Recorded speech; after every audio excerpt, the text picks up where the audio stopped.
টানা কয়েকদিনের সংঘাতের পর গত 10 মে যুক্তরাষ্ট্রের প্রেসিডেন্ট ডোনাল্ড ট্রাম্প ঘোষণা দেন, ভারত ও পাকিস্তানের মধ্যে একটি পূর্ণাঙ্গ এবং তাৎক্ষণিক যুদ্ধবিরতি হয়েছে, আর সেটি সম্ভব হয়েছে তার প্রশাসনের মধ্যস্থতায়।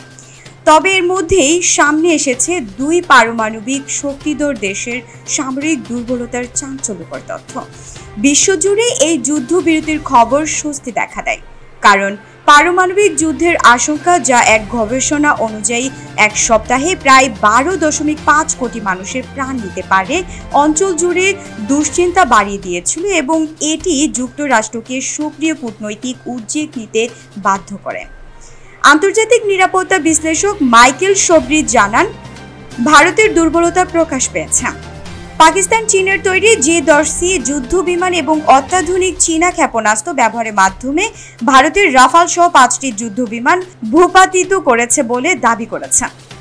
যদি এই তথ্য সঠিক হয়, তবে তা ভারতের জন্য একটি বড় কূটনৈতিক ও প্রতিরক্ষার সংকেত বহন করে।